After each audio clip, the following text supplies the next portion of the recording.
At exactly 7:42 a.m. on a Monday morning, I printed a receipt that showed a $38.417 transfer leaving my grocery store's account.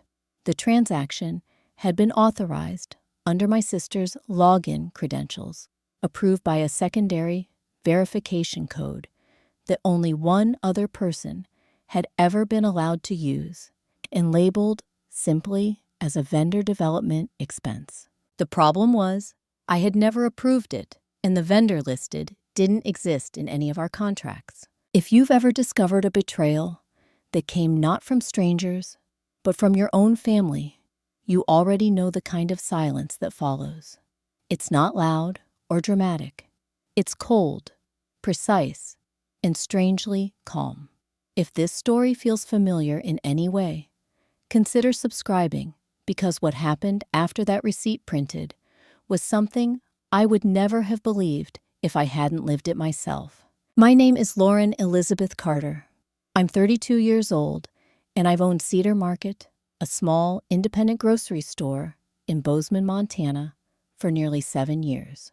The store isn't large. It's not a chain. It's not backed by investors.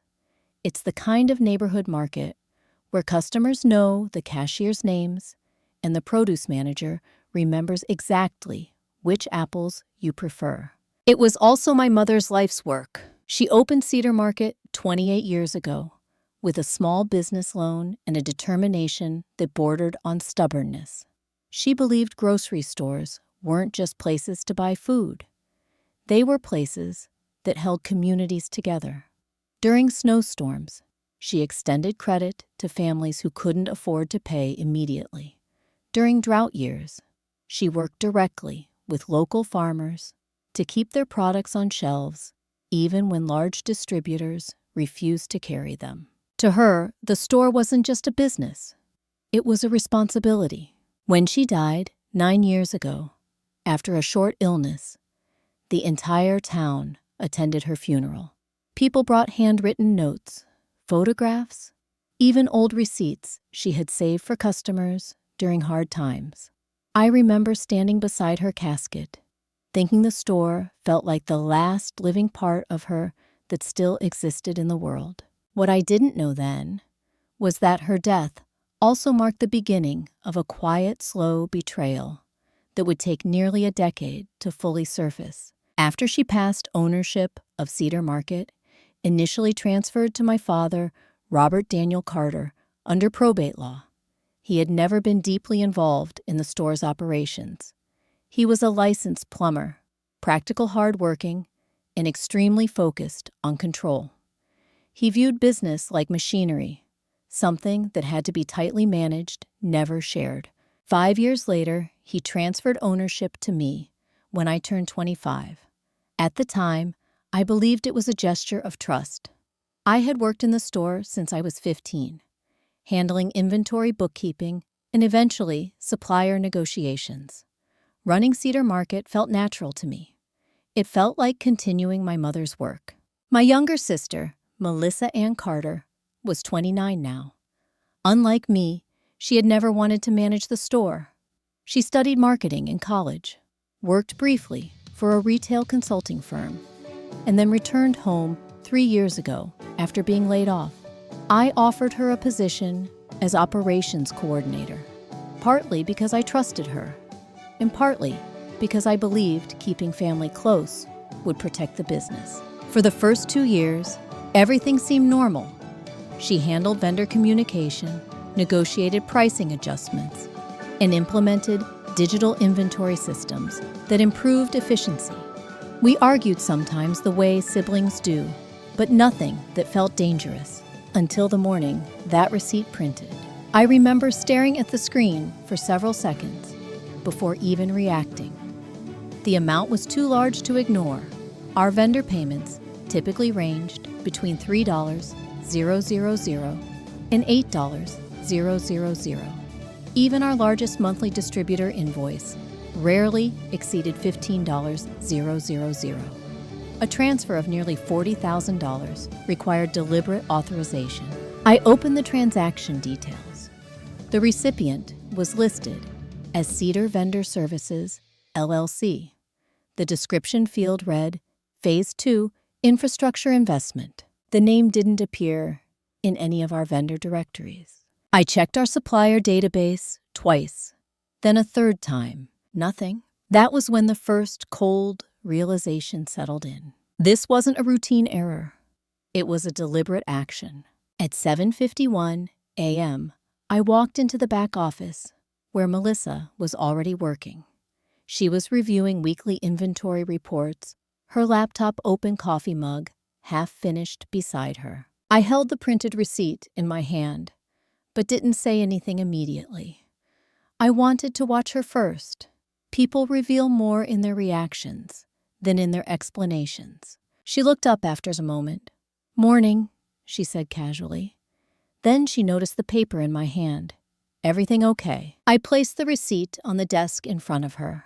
"Can you explain this transfer?" I asked calmly. She glanced down at it, and for a split second, something crossed her face. Not confusion, not surprise, recognition. Then she leaned back in her chair and exhaled slowly. "I was going to tell you," she said. That was the moment my stomach tightened. Because innocent mistakes don't begin with, "I was going to tell you." They begin with, "I don't know what that is." I kept my voice steady. "Tell me now." She folded her hands on the desk. "It's not what you think. This is part of a long-term expansion plan." I stared at her. Expansion of what? She hesitated for only a second before answering. "A new store." The words landed with quiet finality. Because Cedar Market had never discussed opening a second location.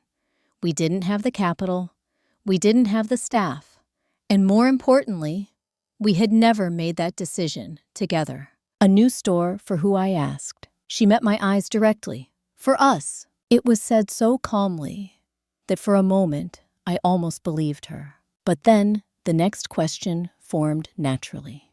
"Who authorized you to transfer $40,000 without telling me?" She didn't look away. "Dad did." That answer changed everything. Not just because it involved him, but because it revealed something deeper. My father hadn't been involved in Cedar Market's operations for years.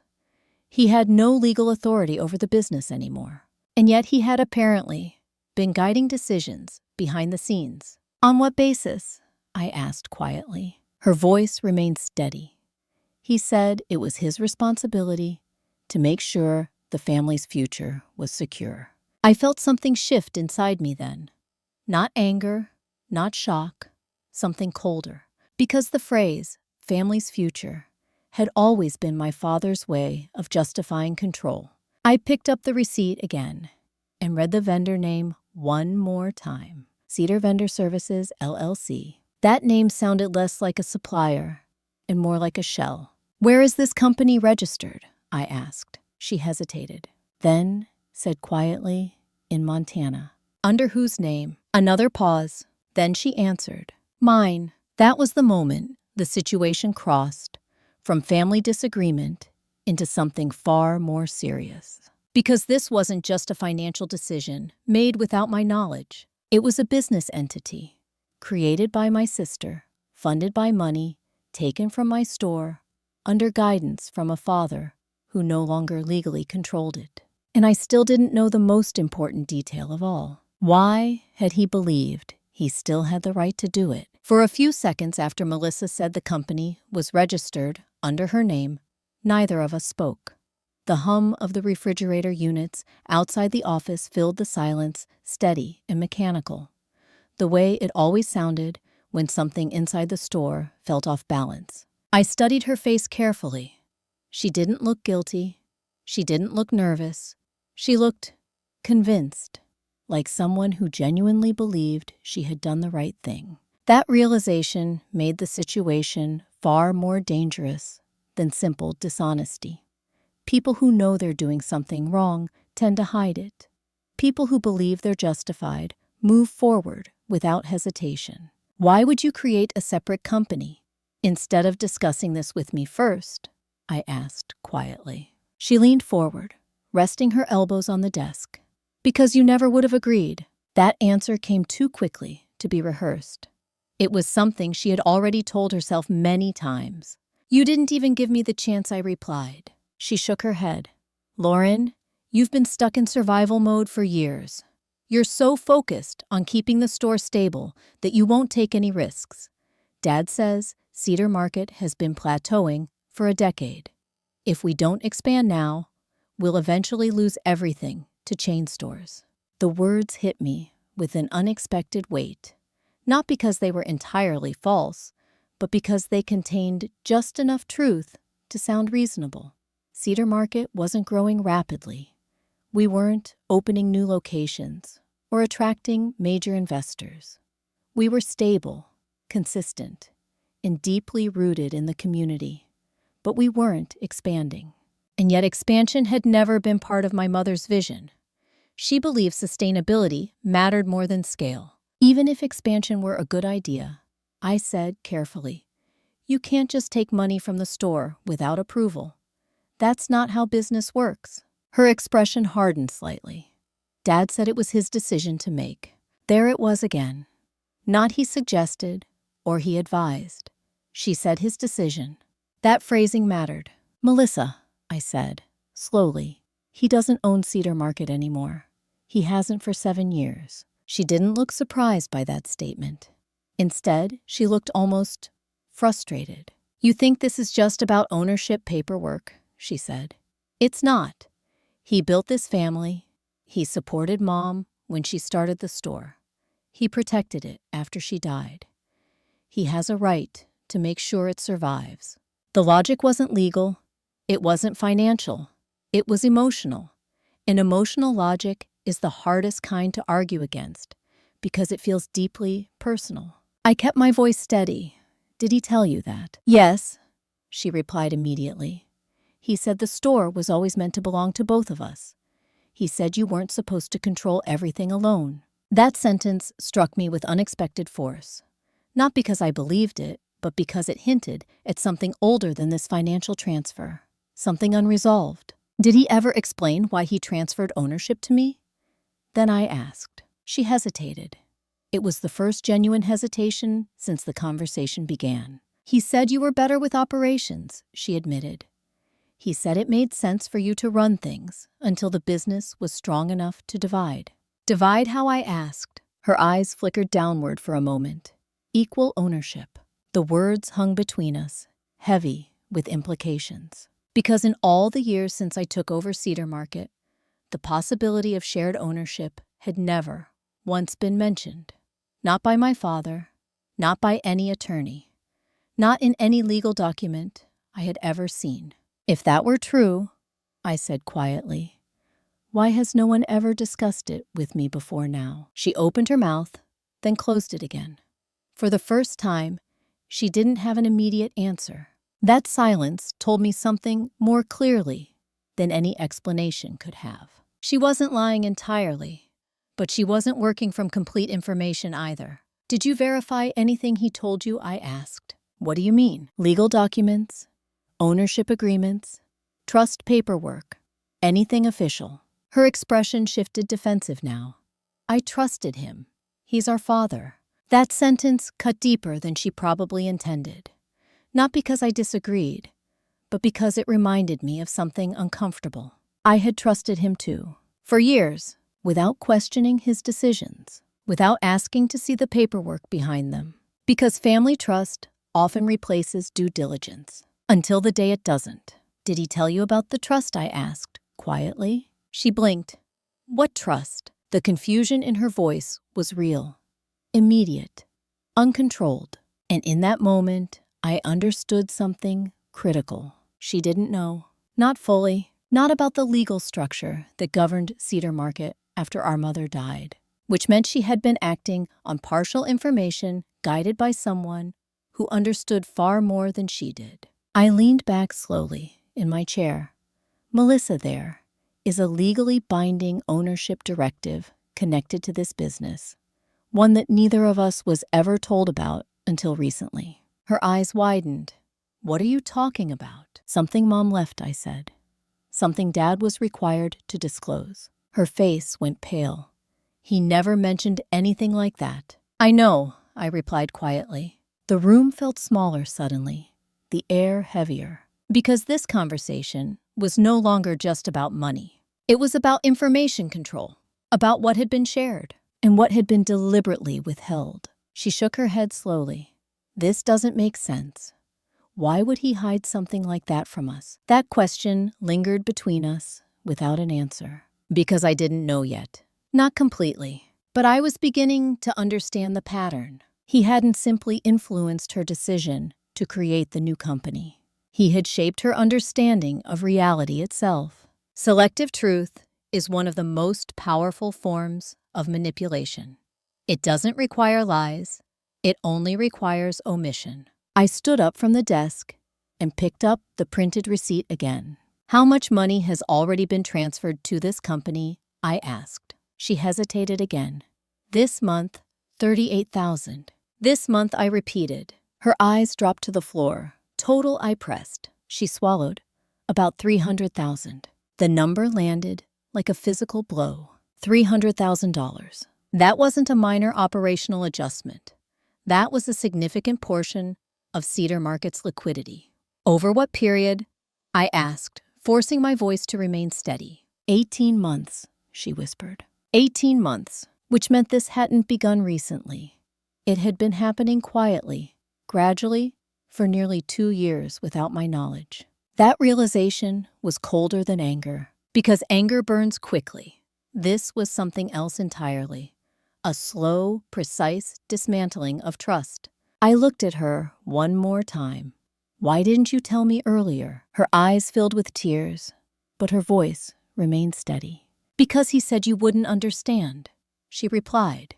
He said you'd see it as betrayal instead of investment. I didn't respond immediately, because for the first time since the receipt printed, I understood something with absolute clarity. This wasn't just a disagreement between sisters. It was the surface of a much deeper conflict, one that had started years ago, long before any money was transferred. And I still didn't know the most important part. What else had my father hidden from both of us all this time? For the rest of that morning, I didn't confront Melissa further. There was nothing left to argue about yet, because arguments require uncertainty. And this situation had already crossed into something far more concrete. $300,000 had left Cedar Market over 18 months without my knowledge. That fact alone couldn't be debated. It could only be explained. And explanations were no longer something I trusted. So instead of raising my voice or demanding immediate answers, I did something far more unsettling. I became quiet, not the kind of quiet that signals avoidance, the kind that signals observation. Because once trust is broken, every detail starts to matter. Tone of voice, choice of words, timing of decisions. Patterns that once felt ordinary suddenly reveal themselves as deliberate. Melissa returned to her work after our conversation, but her movements were different now, more cautious, more aware of my presence. She no longer hummed under her breath, the way she usually did while entering data. She no longer checked her phone casually in front of me. That alone told me she understood the gravity of what had just surfaced. At 10:14 a.m., I walked back into my office and closed the door. The first thing I did was open Cedar Market's financial software and pull up a full transaction history for the past 2 years. I didn't search by vendor name.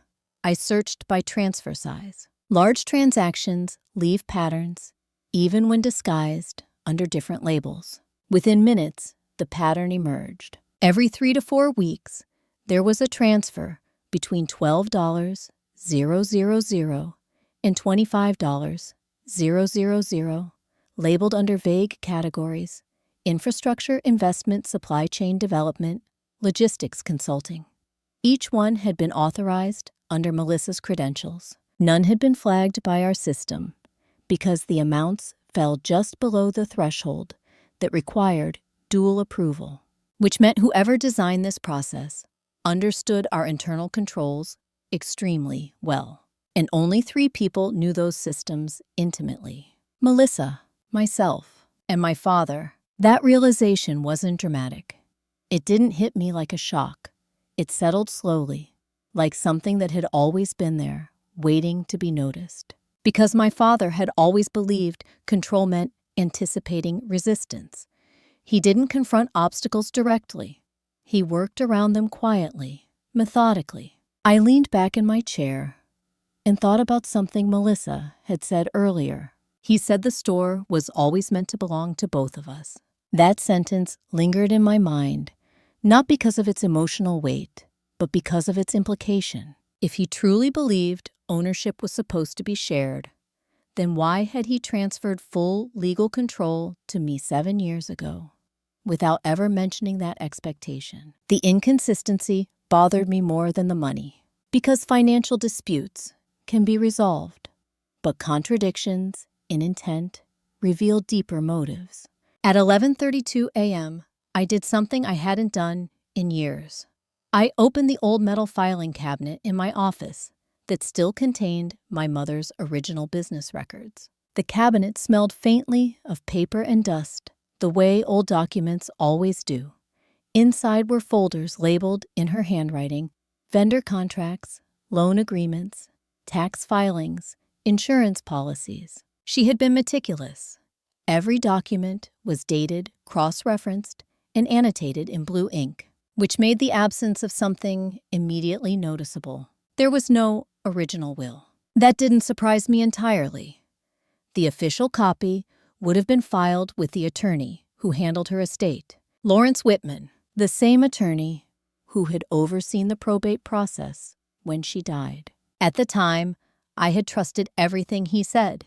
He explained that my father inherited the store under standard spousal succession law and later transferred it to me as part of a planned transition. I had never questioned that explanation, because grief makes people accept information quickly, without scrutiny. Now, years later, I realized how little I had actually verified myself. At 12:07 p.m., I picked up the phone and called Margaret Doyle. Margaret had been my mother's tax advisor for over 20 years. She was precise, unemotional, and impossible to intimidate. The kind of professional who spoke only after reviewing facts carefully. She answered on the second ring. "Lauren," she said warmly, "it's been a while. What's going on?" "I need to ask you something about Mom's estate," I replied. Her tone shifted immediately. "Go ahead. Was there ever more than one will?" There was a brief pause. Not hesitation, calculation. Then she said something that made my pulse slow in a way I couldn't immediately explain.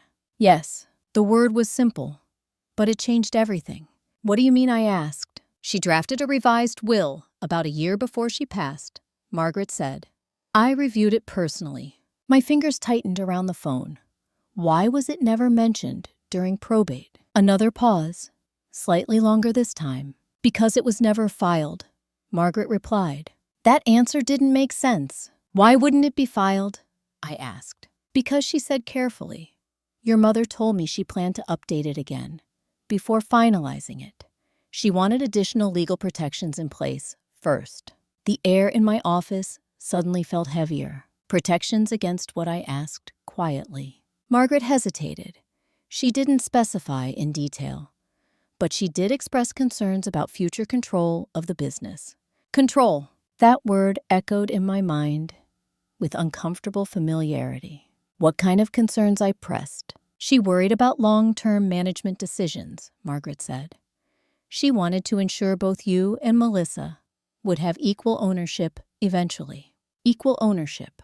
The same phrase Melissa had repeated earlier, but hearing it from Margaret, someone who had no emotional stake in family conflicts, gave it an entirely different weight. "If that was her intention," I said slowly, "why did everything transfer to Dad first?" "Because the revised will wasn't legally executed," Margaret replied. "Without proper filing, the estate defaulted to the previous legal document." My throat tightened. "And what did the previous document say?" "That your father would inherit operational authority," she said. Authority, not ownership. The distinction was subtle, but critical. Operational authority. For how long, I asked. There was a longer pause this time. When Margaret spoke again, her voice was very calm. That part, she said, was never clearly defined. I sat there for several seconds after she said that, staring at nothing. Because undefined authority is the most dangerous kind. It allows interpretation, and interpretation allows control. Lauren, Margaret added gently, "Why are you asking about this now?" I swallowed slowly before answering.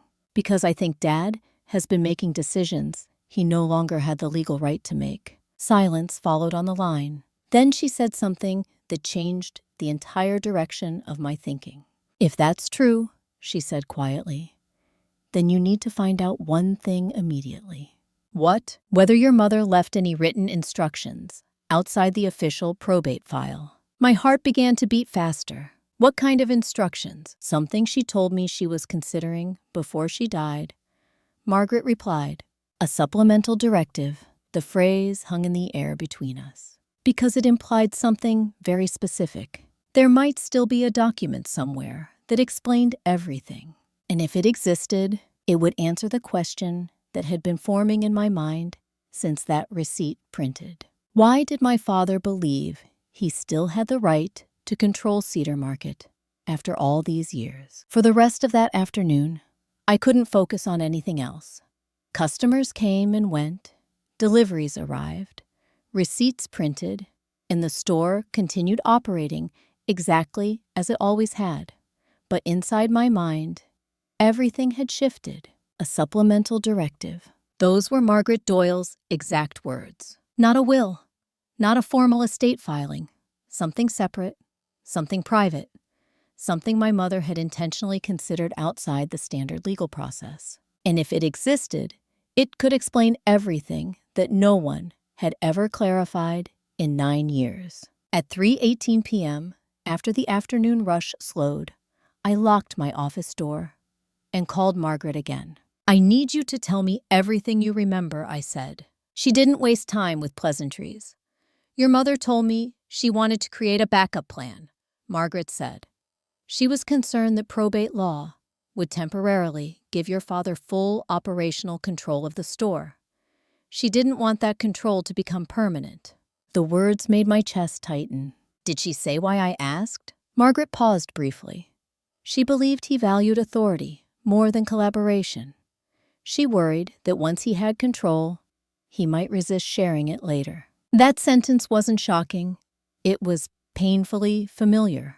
My father had always believed leadership meant singular decision-making. In his world, shared control looked like weakness. "What did she do about it?" I asked. "She met with an attorney to prepare a supplemental ownership directive," Margaret replied. "It wasn't a will. It was a legally binding instruction regarding how the business should be managed after her death." My pulse quickened. "Was it ever filed?" "No," she said. "She told me she wanted to store it privately first." Where I asked immediately, there was a brief pause. "In a safe deposit box," Margaret answered. That detail explained everything at once. My mother had always believed in redundancy. Copies of important documents were never stored in just one place. She kept backups for backups labeled meticulously. "Do you know which bank?" I asked. "Yes," Margaret said. "First Mountain Credit Union." She opened the box under both her name and yours. I stopped breathing for a second. "My name," I repeated. "Yes," she confirmed. "She wanted to make sure you could access it without needing your father's permission." That realization hit harder than anything else she had said, because it meant one thing very clearly. He had never known about it, or if he had known, he had never told me. At 3:57 p.m., I left Cedar Market earlier than usual and drove straight to First Mountain Credit Union. The building was small, brick-faced, and familiar. I had passed it countless times without ever realizing something that important might be stored inside. The parking lot was nearly empty. The late winter sky was pale gray, the kind of light that makes everything feel quieter than usual. Inside, the air smelled faintly of carpet cleaner and paper.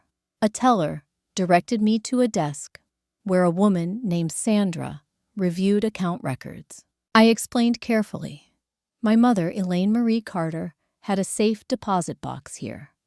I believe my name may be listed as a co-authorized holder. Sandra typed for a few moments, scanning the screen.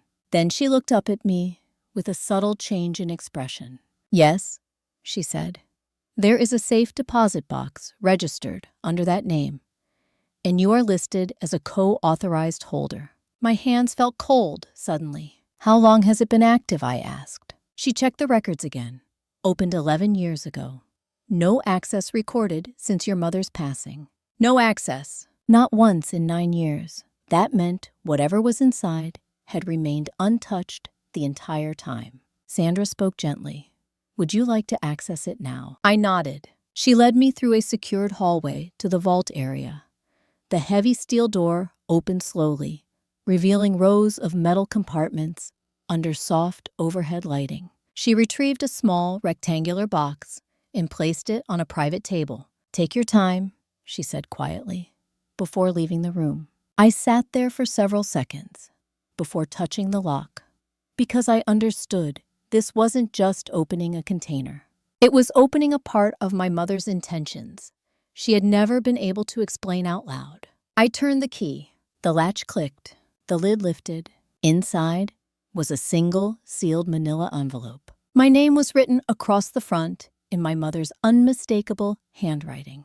Below it were 8 words: "To be opened when Lauren is ready." My throat tightened because she had anticipated this moment years before it arrived. She had known that one day I would need answers she could no longer give me herself. I slid my finger carefully under the seal and opened the envelope. Inside were 3 items: a handwritten letter, a notarized legal document, and a folded photograph. I unfolded the letter first. It began simply, "Lauren, if you are reading this, it means something has gone wrong." The words blurred slightly as I read them. "Your father and I disagreed about the future of Cedar Market long before I became sick. He believed control should remain with one person to avoid conflict. I believed the store should belong equally to both of my daughters." I swallowed hard and continued reading. "I agreed temporarily to give him operational authority because I feared the business might not survive sudden leadership changes after my death. But I never intended that authority to become permanent." The next line made my hands tremble. "I created a supplemental directive requiring him to disclose these terms to both of you within 90 days after probate. If you are reading this and did not know, it means he chose not to tell you." I stopped reading for a moment because the sentence carried a quiet, devastating clarity. He hadn't misunderstood. He hadn't forgotten. He had chosen. I unfolded the second document. It was titled Supplemental Ownership Directive, Cedar Market. The language was formal, notarized, legally binding. It stated clearly that my father held temporary trustee authority, not permanent ownership. It required full disclosure to both daughters and mandated that once the business stabilized, ownership must transition equally between us. I read one line 3 times. "The trustee is obligated to disclose this directive to all beneficiaries within 90 days of probate completion." He had never done that. Not to me. Not to Melissa. Not once in 9 years. I unfolded the photograph last. It showed my mother standing between us inside the store. Melissa was smiling on one side. I was laughing on the other, and she stood in the middle, holding both our hands. On the back, written in blue ink, were 6 simple words. The store was always meant for both. I sat there for a long time, holding the photograph, because in that moment, something became painfully clear. The conflict between my sister and me had never truly been ours. It had been created by information one person chose to withhold. And the question that now mattered more than anything else was no longer about money. It was about accountability. Because if my father had hidden this directive, what else had he been willing to do in order to keep control? I didn't open the envelope again until I was back inside my car. The late afternoon light had faded into a dull gray, and the parking lot outside the credit union was nearly empty. For a long time, I just sat there, with the steering wheel beneath my hands, the documents resting in my lap. Because once you know the truth, you don't react immediately. You absorb it, you measure it, you let it settle into the part of your mind where decisions are made without emotion. My father hadn't misunderstood the directive. He hadn't overlooked it. He had chosen not to disclose it for 9 years. That realization didn't ignite anger. It did something colder. It replaced uncertainty with clarity. And clarity changes everything. At 5:12 p.m., I drove back to Cedar Market. The store was still open, the evening rush just beginning. The familiar scent of fresh bread and citrus cleaner filled the air. Customers moved through the aisles, unaware that something foundational about the business they trusted had just shifted permanently. Melissa was in the produce section when I walked in. She was restocking apples, moving quickly, focused the way she always did during busy hours. I watched her for a moment before approaching, because I understood something now that I hadn't fully grasped before. She wasn't my enemy. She had never been. She was operating inside a story someone else had carefully constructed for her. "Can you come to the office?" I asked quietly. She nodded immediately, wiping her hands on a cloth before following me. Once inside, I closed the door and placed the envelope on the desk between us. Her eyes moved to it instantly. "What is that?" she asked. I didn't answer right away. Instead, I slid the photograph out first and placed it face up on the desk. She stared at it, her expression softening immediately. "Mom," she whispered. Her fingers hovered over the image, but didn't touch it. I turned the photograph over so she could read the words written on the back. The store was always meant for both. Her lips parted slightly. "That's what Dad said," she murmured. "He always said that." I met her eyes calmly. "Yes, but he never told you the rest." Then I handed her the notarized directive. She took it slowly, her hands already beginning to tremble before she even started reading. At first, her eyes moved quickly across the page, then more slowly. Then they stopped entirely. She looked up at me, confusion and disbelief mixing in her expression. "This can't be real," she said quietly. "It is," I replied. She shook her head. "He would never hide something like this." I didn't respond.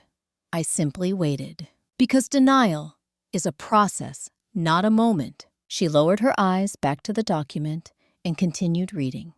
When she reached the section requiring disclosure within 90 days of probate, her breathing changed. Shallow, unsteady. She flipped to the final page and saw the notarization seal. Her voice broke slightly. "He knew." "Yes," I said calmly. "And he never told us." "No." The word hung in the air between us, heavy and undeniable. She sat down slowly, as if her legs could no longer support her weight. For several seconds, she didn't speak. Then she whispered something I hadn't expected. "All these years, I thought you were the one who didn't want to share." I felt something tighten in my chest, not from anger, but from understanding, because that belief had shaped every disagreement we'd had for nearly a decade. "Why would he do this?" she asked, finally, her voice trembling now. I answered quietly, "Because control is easier when people don't have predominance information." Her eyes filled with tears. "I trusted him." "I know," I said. She looked at me, then really looked as if seeing me differently for the first time in years. "And I blamed you," she whispered. I didn't answer immediately, because some truths don't require acknowledgement. They simply exist. After a long silence, she spoke again. "The new company, the transfers. He said it was necessary to protect our future. He said you'd never agree to expansion because you wanted to keep everything for yourself." I met her gaze steadily. "Do you still believe that?" She shook her head slowly. "No," she said. "Now I don't know what to believe." That was the moment trust truly broke. Not between us, between her in the version of reality she had been living inside. Because once someone realizes they've been guided by incomplete information, everything they once accepted without question becomes uncertain. "What happens now?" she asked quietly. I took a slow breath before answering. "Now," I said, "we decide what to do with the truth." Her eyes searched mine. "Are you going to confront him?" "Yes," I replied. "When?" I held her gaze for a moment. "Not yet." She looked surprised. "Why not?" "Because confrontation without preparation leads to denial," I said calmly. "And denial leads nowhere." I paused before continuing. "If we confront him now, he'll say he was protecting us. He'll say the directive was outdated. He'll say he misunderstood." She swallowed.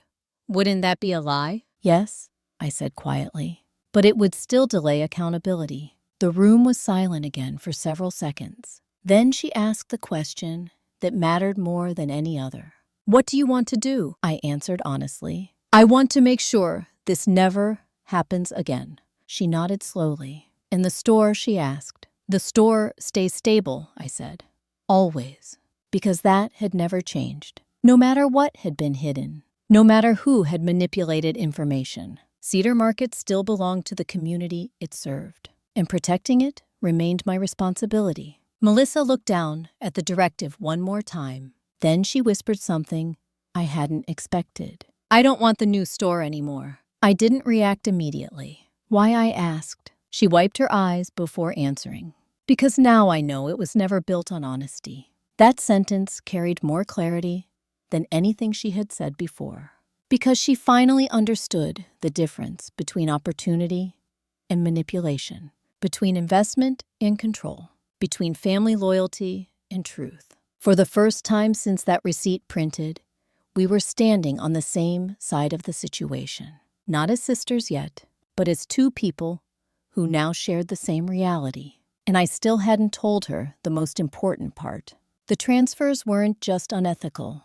They were illegal. The next morning, I arrived at Cedar Market earlier than usual. It was still dark outside the parking lot, empty, the streetlights casting long shadows across the pavement. Inside the store smelled faintly of cleaning solution and freshly baked bread, cooling on racks in the back kitchen. For years, that smell had always meant safety to me, stability, continuity.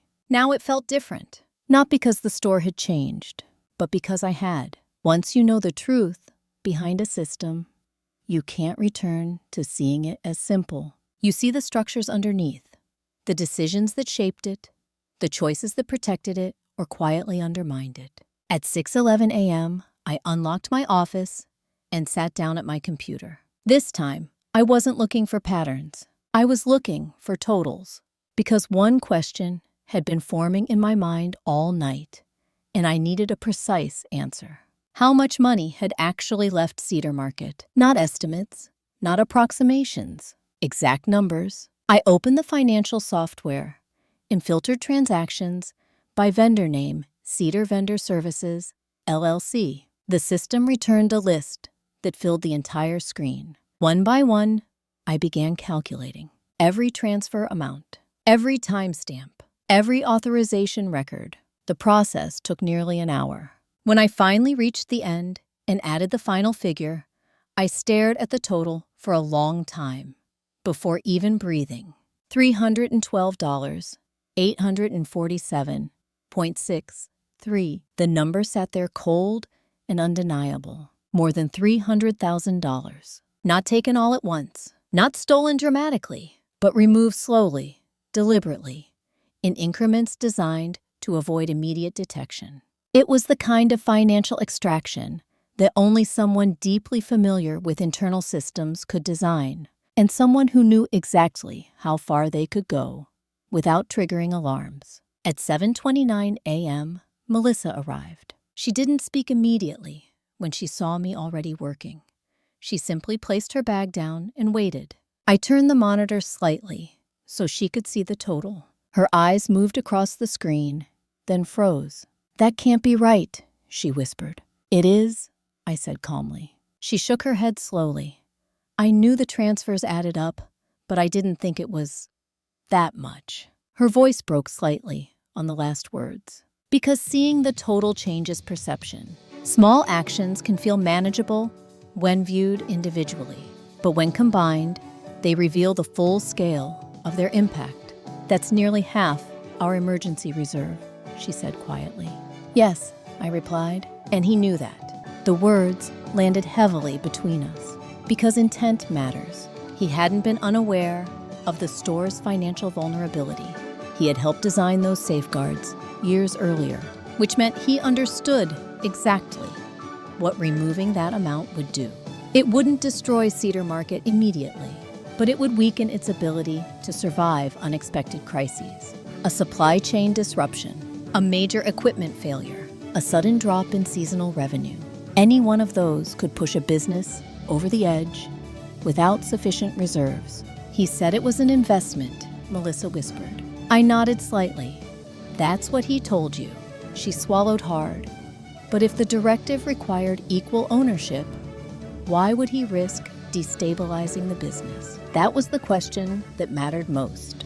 Not what he had done, but why? Because motives reveal future behavior, I answered slowly. Because control often feels more urgent than stability. She looked at me, confusion still in her eyes. What do you mean? I leaned back in my chair. If Cedar Market remains stable, and independent ownership eventually becomes shared, that's what the directive requires. She nodded.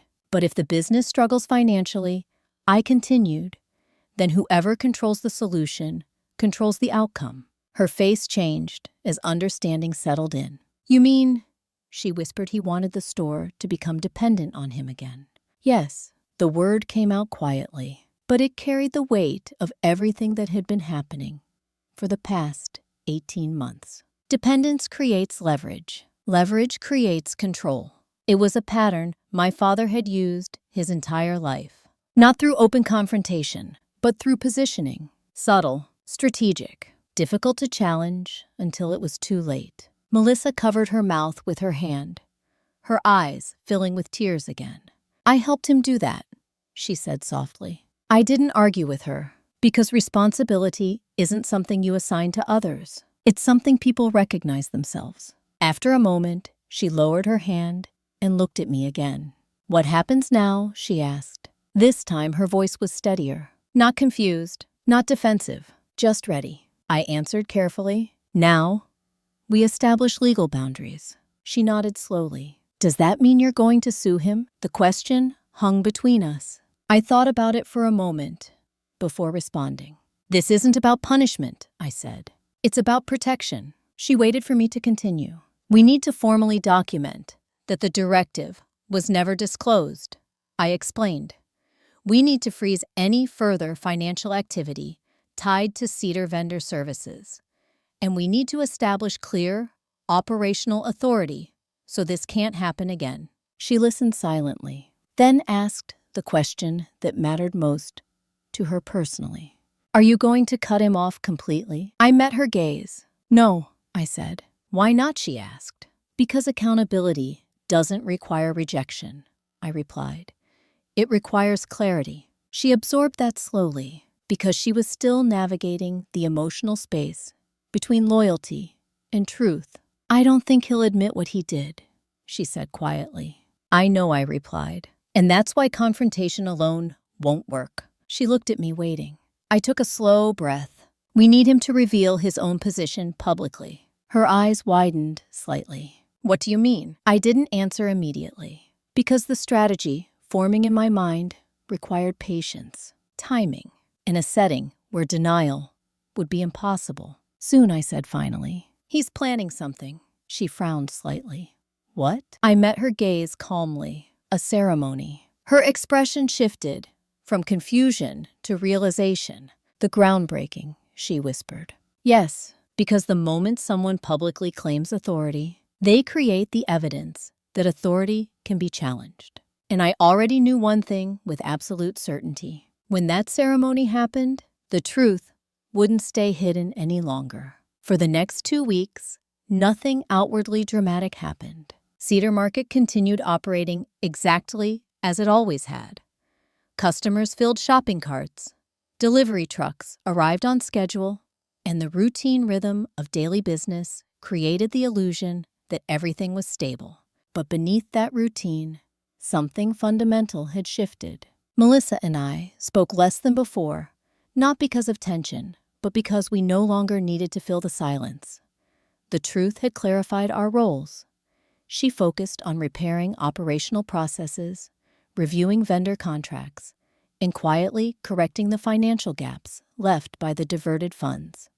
I focused on stabilizing cash flow and documenting every detail related to the directive and the transfers. We worked side by side, not as sisters, trying to reconcile emotionally, but as professionals, protecting a shared responsibility.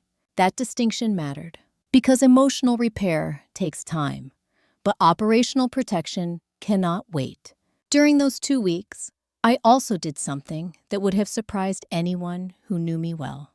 I didn't contact my father. Not once. No calls, no messages, no confrontations. I allowed silence to exist between us. That silence wasn't avoidance. It was strategy. Because confrontation too early allows people to reshape narratives.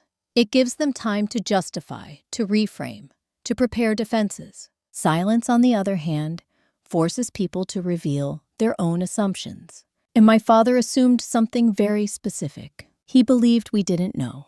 I saw that clearly 3 days after we found the directive, when he walked into Cedar Market just before closing time. It was the first time he had visited the store in months.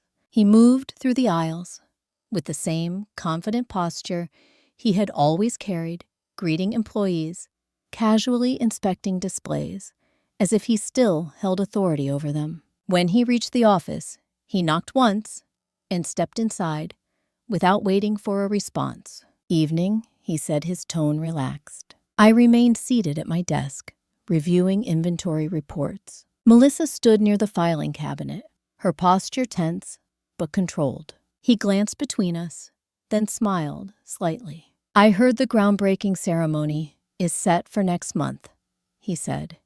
"It's going to be a big step forward for this family."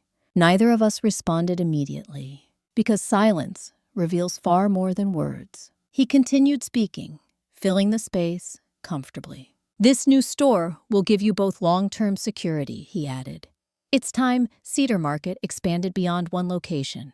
Melissa's hands tightened slightly around the file she was holding. I watched him carefully, because what mattered most wasn't what he said. It was what he didn't say. He didn't mention the directive. He didn't mention the transfers. He didn't mention any legal authority. That omission confirmed everything. He believed the information remained hidden. After a moment, I spoke calmly. "You seem very confident about the expansion." He nodded. "Because I've been planning it for years." That statement wasn't surprising, but the way he said it mattered. There was no hesitation, no uncertainty, only certainty. "Years?" I asked quietly. "Yes," he replied. "Long-term growth requires patience." I held his gaze steadily. "And you never thought to discuss those plans with me?" His expression shifted slightly. Not defensive, just mildly annoyed. "You were focused on daily operations," he said. "Someone needed to think about the bigger picture." There it was again, the same underlying belief he had always held. Control equals responsibility. Shared authority equals inefficiency. Melissa spoke, then her voice controlled but strained. "You told me the new store was about protecting us." He turned toward her immediately. "It is," he said firmly. "I'm making sure you both have stable futures." She hesitated for a moment before asking the question that mattered most. "Even if it weakens Cedar Market?" He frowned slightly. "It's an investment," he replied. "Short-term strain leads to long-term growth." I watched him closely, because his confidence revealed something critical. He truly believed his decisions were justified. Not malicious, not dishonest, just necessary. That belief made the situation more complex, because accountability is hardest when someone sees themselves as protecting others rather than harming them. I stood slowly and walked to the window overlooking the store floor. The evening lights cast long reflections across the polished tiles. Customers moved through the aisles, calmly, unaware of the conversation happening just a few feet away. This store has survived 28 years without expansion, I said quietly. It survived economic downturns, supply shortages, and competitive pressure. I turned back toward him. What made you decide it needed saving now? He met my gaze directly. Because I won't watch it decline under cautious leadership, he said. The words were calm, but they carried unmistakable criticism. He wasn't just defending his actions. He was challenging mine. That realization settled in quietly because it revealed the deeper conflict beneath everything else. This wasn't just about money. It was about authority, about who had the right to decide the future of Cedar Market. Melissa spoke again, her voice softer now. Did you ever think we might want to decide that together? He didn't answer immediately. The silence that followed was subtle but telling, because in his mind, shared decision-making wasn't natural. It was something that required justification. Finally, he said quietly, leadership doesn't work by committee. The sentence landed with quiet finality. Not aggressive, not emotional, just definitive. And in that moment, I understood something completely. He wasn't hiding the directive because he feared consequences. He was hiding it because he fundamentally disagreed with it. He believed my mother's vision of shared ownership was flawed, and he had spent 9 years acting according to his own version of what the future should be. I didn't argue with him. I didn't reveal what we knew. I simply nodded once, because sometimes the most powerful response is to let someone continue believing their position is unchallenged. He left the office a few minutes later, satisfied, confident, unaware that everything had already changed. After the door closed, Melissa exhaled slowly. He still thinks he's in control, she whispered. Yes, I said calmly. And that's why the silence matters. She looked at me, understanding beginning to form. Because when the truth comes out, she said slowly, he won't be prepared. I nodded. Because the most decisive confrontations don't happen through sudden arguments. They happen when someone publicly reveals their assumptions and then discovers those assumptions were wrong. The groundbreaking ceremony would be exactly that moment. A setting where authority would be claimed in front of witnesses, where ownership would be declared openly, where denial would no longer be possible. And for now, the most important thing we could do was wait. Because silence, when used carefully, isn't weakness. It's preparation. Preparation is rarely dramatic. It doesn't look like confrontation or arguments or sudden decisions. Most of the time, preparation looks quiet. It looks like ordinary days, routine tasks, and calm conversations that carry far more meaning beneath the surface than anyone realizes. For the 2 weeks leading up to the groundbreaking ceremony, Cedar Market operated exactly as it always had. Customers came in for their regular groceries. Children picked out candy near the checkout, and the steady hum of refrigeration units filled the background like a constant reminder that life inside the store remained stable. But behind that stability, Melissa and I were doing something neither of us had ever done before. We were documenting everything, every financial transfer connected to Cedar Vendor Services, every email referencing expansion plans, every internal approval record tied to the new company. We organized the information chronologically, creating a timeline that showed exactly when money left Cedar Market and how those transfers aligned with construction milestones for the new store. The pattern was precise. Whenever construction costs increased, so did the transfer amounts. When contractor invoices were issued, new payments appeared in Cedar Market's transaction history within days. The timing wasn't random, it was coordinated. That level of coordination required communication, and communication always leaves traces. The question wasn't whether those traces existed. The question was where. Melissa found the answer by accident. It happened late one evening after closing time. We were both still in the office, reviewing updated vendor agreements, when her laptop froze unexpectedly. She sighed in frustration and tapped the keyboard several times. "This system keeps glitching," she muttered. "Can you take a look?" I moved to her desk and leaned over to examine the screen. Her email program was open behind the frozen spreadsheet window. Normally, I would have ignored it out of habit and professional boundaries. But one subject line was visible in bold text at the top of the inbox. "Transfer schedule adjustment, March." The sender's name beneath it was unmistakable. Robert Daniel Carter, my father. For a moment, neither of us spoke. Melissa's breathing changed slightly. She saw it too. "Open it," I said quietly. Her hand hovered over the trackpad for a few seconds before clicking. The email appeared on the screen. The message itself was short, written in the concise, direct style my father always used. "Keep this month's transfers under $20,000 per transaction. Larger amounts may trigger internal review thresholds. Construction Phase 3 begins next week. Timing is important." That was all. No greetings, no emotional language, just instructions. Clear, calculated, and deliberate. Melissa stared at the screen, her face draining of color. "He told me to structure them that way," she whispered. "I thought he was just being cautious." I didn't answer immediately, because the significance of that message went far beyond financial misconduct. It demonstrated intent. He hadn't just approved the transfers. He had actively guided how they should be structured to avoid detection. In legal terms, that distinction matters enormously. It separates poor judgment from deliberate concealment. Melissa scrolled further down the email thread. There were more messages, each one brief. Each one focused on timing transfer limits or construction progress. None of them mentioned the directive. None acknowledged the requirement for disclosure. The omission itself was revealing. He knew exactly what he was doing, and he knew exactly what he wasn't telling us. Melissa closed her eyes for a moment, her shoulders trembling slightly. "I really believed him," she said quietly.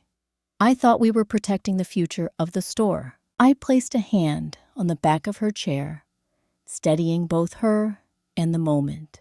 "You were acting on information he chose to give you," I said calmly. "That's not the same as understanding the full truth." She opened her eyes again, looking at the screen. "Now we have proof," she whispered. "Yes," I replied. "Not proof of emotional betrayal, not proof of personal dishonesty, proof of deliberate, documented coordination, proof that his actions weren't accidental. They were planned." She turned toward me slowly. "What does this change?" I considered the question carefully before answering. Everything, I said, because now this isn't just a family conflict. It's a legal accountability issue. She nodded slowly, absorbing that distinction. Family conflicts can remain private. They can be resolved quietly through conversation or compromise. Legal accountability cannot. It requires documentation evidence and public acknowledgement. "And the ceremony?" she asked. "That doesn't change," I said. "If anything, it becomes more important." Her eyes widened slightly. "Why?" "Because he intends to publicly claim authority," I explained. "And when someone does that, they establish a record of their own position." She understood immediately. "If he announces leadership of the new store," she said slowly, "while using funds taken from Cedar Market, he confirms his involvement in front of witnesses," I finished. The realization settled between us with quiet certainty.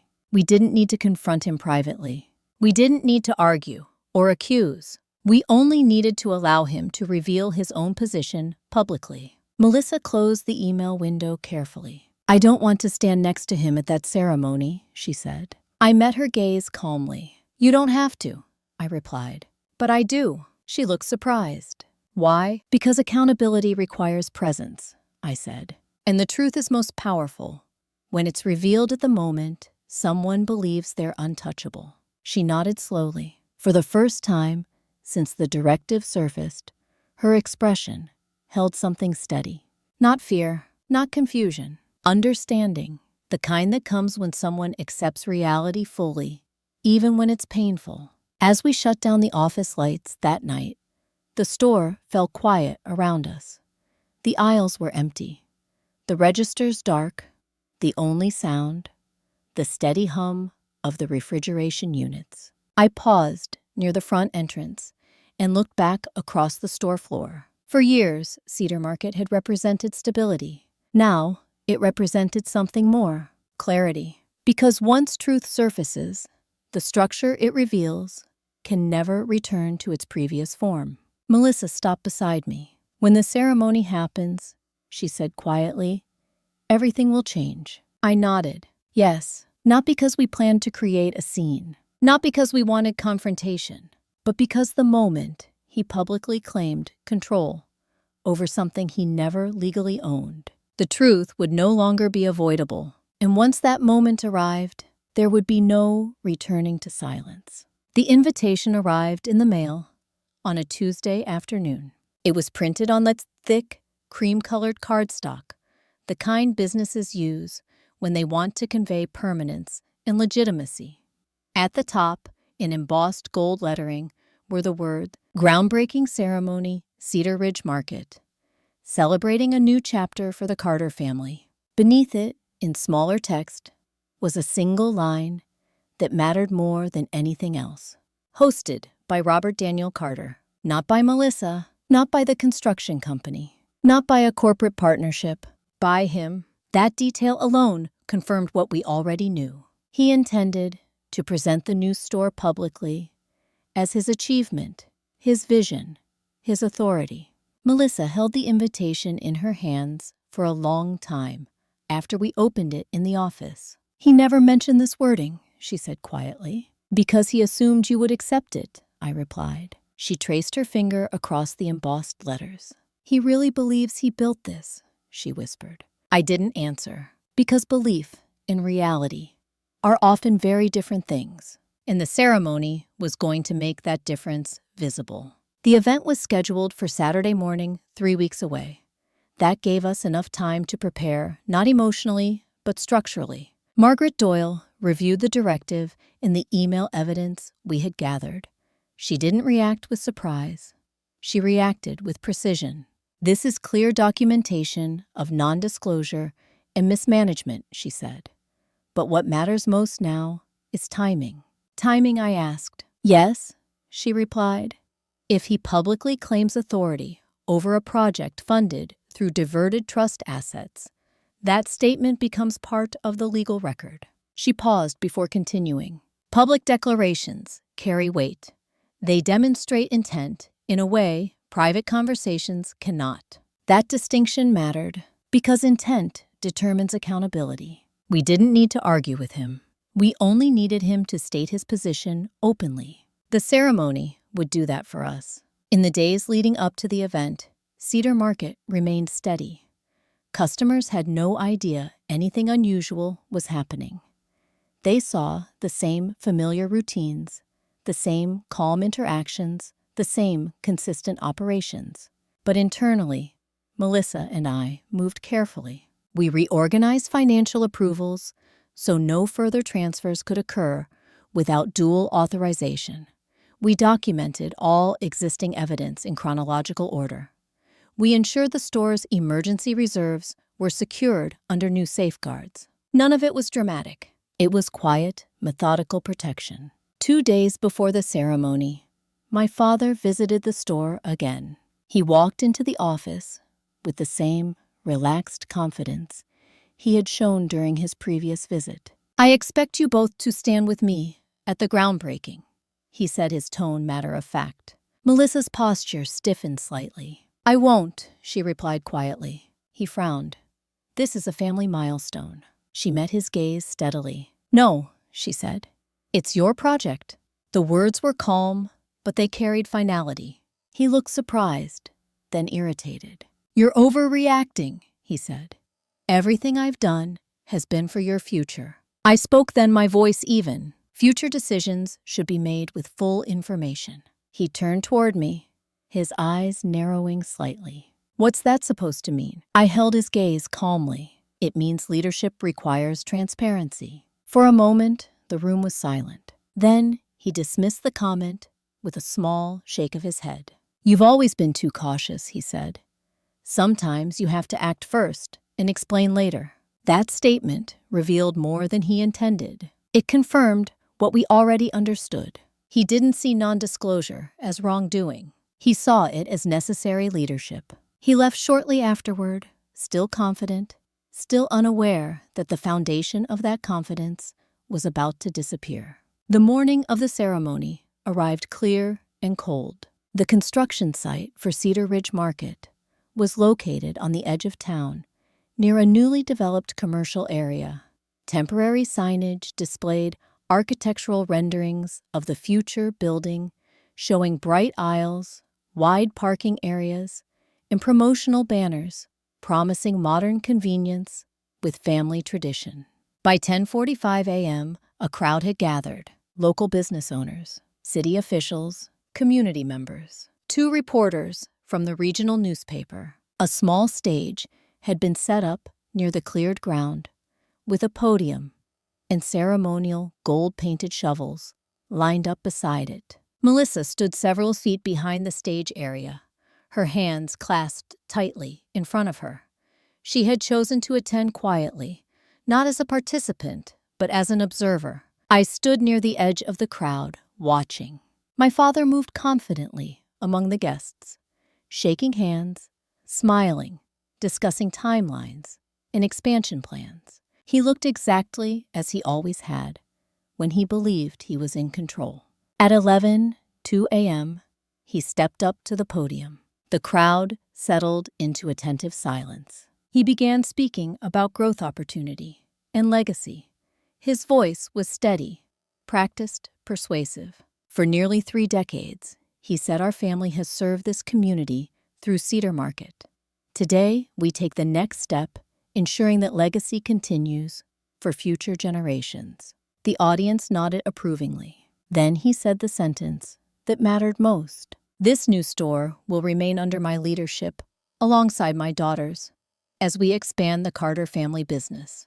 The words hung in the air, clear, unambiguous, public. He had just claimed authority over a project funded with diverted trust assets. In front of witnesses, in front of the press, in front of the community. And in that moment, everything changed. Because once authority is claimed publicly, it becomes accountable publicly. I stepped forward toward the stage, not quickly, not dramatically, just calmly, because truth doesn't need urgency. It only needs clarity. As I stepped toward the stage, the crowd didn't react immediately. From a distance, it probably looked like I was simply joining my father and Melissa for the ceremonial photo. That was what everyone expected. That was the narrative he had built: a family expansion, a shared legacy, a proud transition into the future. He noticed me approaching and smiled, slightly relieved. For a moment, I saw something almost human in that expression. Not control, not calculation, but genuine belief. He truly thought this moment confirmed his authority. That realization mattered, because he wasn't acting out of chaos. He was acting out of certainty. I walked up the small wooden steps and stopped beside the podium. He leaned toward me, slightly, lowering his voice so only I could hear. "I'm glad you came," he said. "It's time the community sees we're united." I met his eyes calmly. "That's exactly why I'm here," I replied. He didn't understand what I meant. Not yet. The MC standing nearby assumed I was about to add a ceremonial comment. She handed me the microphone without hesitation. The crowd remained attentive, relaxed, expecting something celebratory. I held the microphone for a moment without speaking, because timing matters when truth is about to change everything. Then I spoke, my voice steady and clear. "Before this ceremony continues, there is information the community deserves to understand." The tone alone shifted the atmosphere immediately. Conversations stopped. People leaned forward slightly. My father's expression changed. Not panic, confusion, Because he still didn't know what I knew. For the past 18 months, I continued more than $300,000 has been transferred from Cedar Market into a separate company created under my sister's name. A ripple moved through the crowd. Not loud, but unmistakable. The kind of sound people make when they realize they are hearing something unexpected and significant. My father stepped closer, his voice low and urgent. "This isn't appropriate," he said quietly. "We'll discuss it privately." I didn't look at him. I continued speaking into the microphone. "That company used those funds to pay construction costs for this project." The crowd grew completely silent because the connection was now clear. This wasn't just a family disagreement. It involved financial accountability. He reached toward the microphone, but I stepped slightly back, maintaining control of the space. "Those transfers were authorized under guidance from the former trustee of Cedar Market," I said. Then I paused briefly, because the next sentence would change everything. "A trustee who was legally required to disclose a binding ownership directive to both beneficiaries 9 years ago." The silence that followed was absolute. My father's face lost color slowly, the way light fades from a room at sunset, because he understood now, not partially, completely. He knew exactly what document I was referencing. He spoke into the microphone abruptly, his voice strained but controlled. "This is a misunderstanding," he said. "The directive was temporary guidance. It had no legal force." That was the first stage. Denial. I reached into my folder and removed the notarized directive.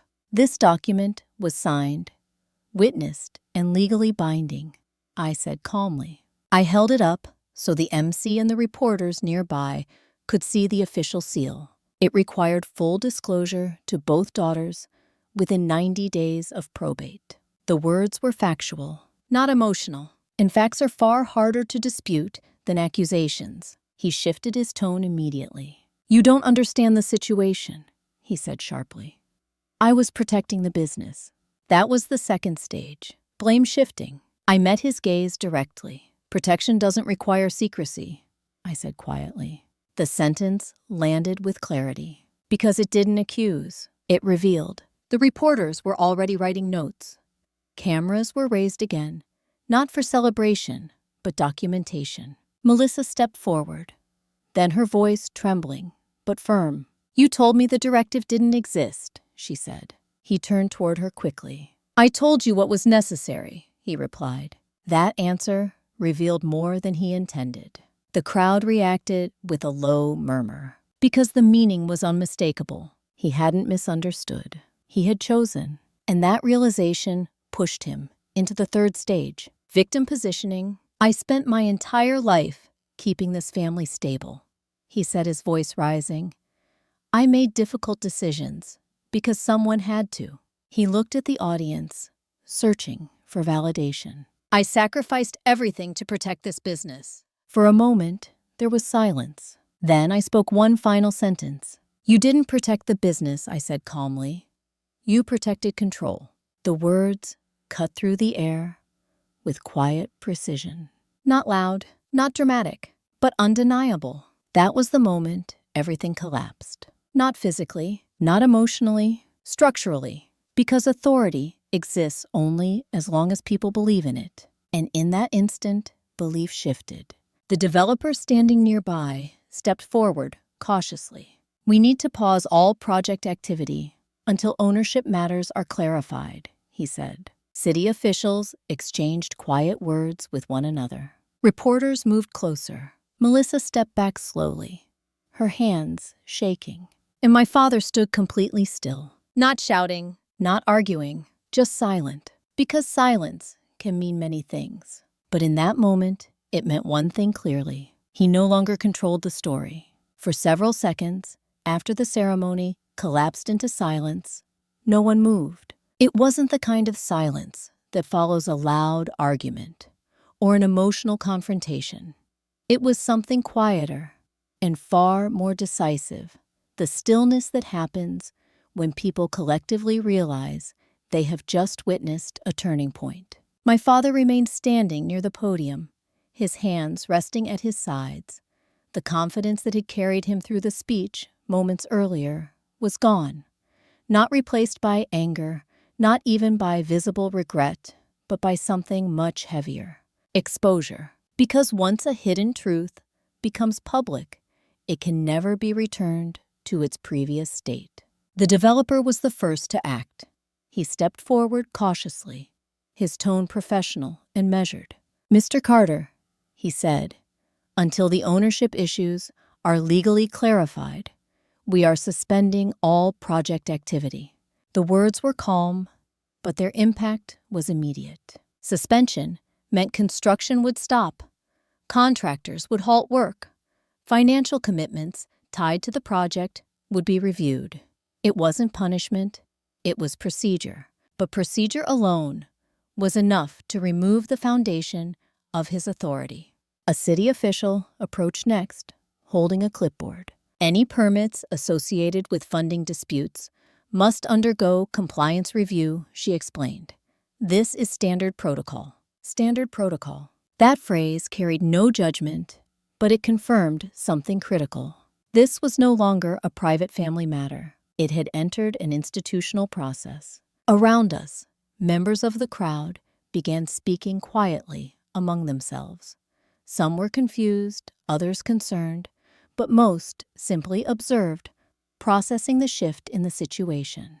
Because what had just happened wasn't dramatic. It was structural. Authority had been publicly questioned, and accountability mechanisms had activated automatically. My father looked at me then. For the first time since I had known him, his expression held no certainty, only a quiet, searching confusion. "You should have come to me first," he said softly. The words were not angry.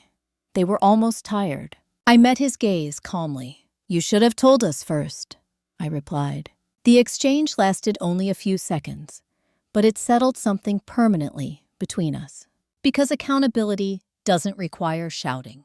It requires clarity. Melissa stepped forward, slowly, stopping several feet away from him. Her voice was steady, though her hands trembled slightly. "You told me we were protecting the future," she said. He didn't respond immediately. Then he said something that revealed everything. "I was trying to keep the business strong, not keep it shared, not keep it transparent. Strong." In his mind, strength and control had always meant the same thing. Melissa shook her head slowly. "You didn't trust us to make decisions," she said quietly. "You never did." He didn't deny that, and that absence of denial mattered more than any argument, because it showed that in his own logic, his actions had always been justified. He had believed that leadership meant deciding alone, even when it violated obligations, even when it required withholding information. The crowd around us began to disperse gradually. Reporters left to file their stories. Officials returned to their vehicles. The developer spoke quietly with his legal team. Within minutes, the stage that had been prepared for celebration stood empty. Only the disturbed ground remained, the ceremonial shovel marks visible in the dirt, a symbol of something that had begun and ended at the same time. My father remained standing there for a long moment, looking out across the cleared construction site. Then he spoke again very quietly. "I didn't do this to hurt you," he said. I believed him, not because his actions were harmless, but because intent and impact are often different things. "I know," I replied. He nodded once slowly. Then he turned and walked toward his truck without another word. There was no dramatic exit, no final confrontation, just the quiet movement of someone who understood that control had shifted permanently. Melissa and I stood there for a few moments after he left. The wind moved lightly across the open field, carrying the faint smell of earth and construction dust. "It feels strange," she said softly. "Not angry," she added, "just empty." I understood what she meant, because when long-standing illusions break, they don't shatter loudly. They dissolve, leaving space where certainty once existed. "That space is where clarity grows," I said. She looked at me, her expression steadier now than it had been in weeks. "What happens next?" she asked. "Now we focus on what we can actually control," I replied. "The store," she nodded, because Cedar Market had always been the constant through every conflict. It had survived grief transitions, and now a public reckoning. Not because of any single person, but because its purpose had always been larger than individual authority. As we walked back toward our cars, I realized something that hadn't been clear before. This situation wasn't about winning or losing. It was about boundaries, about establishing where responsibility ends and control cannot cross. And that boundary, once defined, remains in place, not through confrontation, but through understanding. 6 months after the ceremony, Cedar Market looked exactly the same from the outside. The green awning still stretched over the entrance, slightly faded from years of sun exposure. The wooden produce bins near the front door still displayed handwritten signs listing seasonal prices. The automatic doors still opened with the same soft mechanical hum every time a customer stepped inside. From the street, nothing appeared different, but inside, everything had changed. Not in ways customers could see, and not in ways that required announcements. The changes existed quietly, in the structure of decision-making, in the clarity of responsibilities, and in the absence of something that had shaped the business for years. Control without transparency. The legal process that followed the ceremony unfolded slowly, exactly as Margaret Doyle had predicted.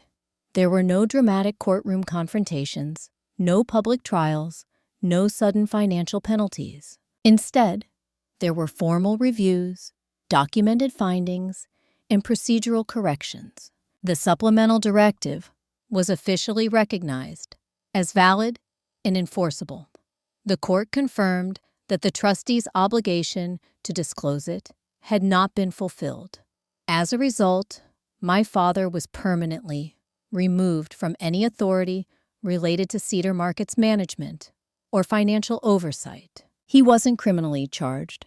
There was no accusation of theft in the legal sense, because the funds had been transferred under existing authorization systems, but the court ruled that the transfers constituted a breach of fiduciary responsibility.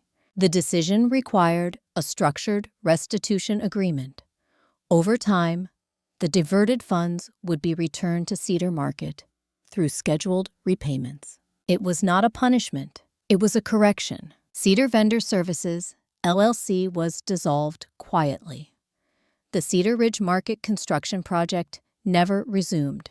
The land was eventually sold back to the developer, and within months, it was repurposed for a different commercial project unrelated to our family. The ceremony site returned to being just another empty plot of ground, and life moved forward. Melissa remained at Cedar Market, not immediately as a partner and not under any special authority, but as an employee rebuilding trust through consistent work. She handled vendor relations, inventory planning, and operational coordination with a level of care that reflected everything she had learned from the experience. Trust between us didn't return suddenly. It didn't require dramatic reconciliation. It rebuilt slowly through shared responsibility and clear communication. Because trust is not restored through words. It is restored through patterns. Over time, those patterns stabilized. We spoke openly about financial decisions. We reviewed documents together. We questioned assumptions instead of accepting them automatically. The structure my mother had intended, shared ownership with transparent authority, gradually became reality, not just legally, but practically. My father moved into a small apartment across town. He continued working as a plumber. He maintained his independence, and over time, he adjusted to a life that no longer included direct involvement in the store. I saw him occasionally at a hardware store, at a gas station, once at a coffee shop near the edge of the neighborhood. Our conversations were brief, calm, and without conflict, because by then, the most important things had already been said. One afternoon, nearly a year after the ceremony, he spoke a single sentence that stayed with me long afterward. "You were right to protect the store," he said quietly. I nodded, not because I needed acknowledgement, but because that statement represented something deeper. Acceptance, not of fault, but of reality. And acceptance is often the final stage of accountability. On my office desk at Cedar Market, I keep two items side by side: the supplemental directive and the photograph from the safe deposit box. In the photograph, my mother stands between Melissa and me, holding both our hands, smiling in a way that reflects complete certainty about the future she intended for us. On the back, her handwriting remains clear, unchanged by time.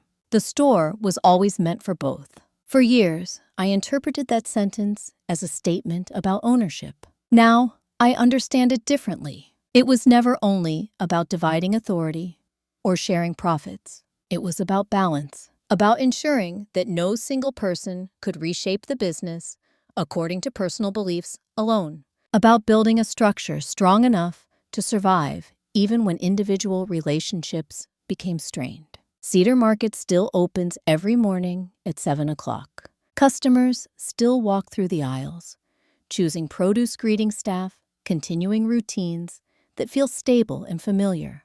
And when I stand near the front window in the early evening, watching the last light of the day reflect across the floor, I understand something my mother must have known long before any of this happened. Businesses endure not because of control. They endure because of clarity. Because when responsibilities are transparent and boundaries are respected, stability becomes sustainable. If this story feels familiar in any way, if you have ever faced a situation where protecting truth meant challenging authority, remember this. You do not need confrontation to correct injustice. You only need clarity. Thank you for staying with this story until the end. If it resonated with you, consider subscribing, because there are many more stories about family responsibility and the quiet ways truth reshapes the future when it finally comes to light. And sometimes the most powerful changes are not the loudest ones. They are the ones that happen quietly inside the structures that remain. End of story.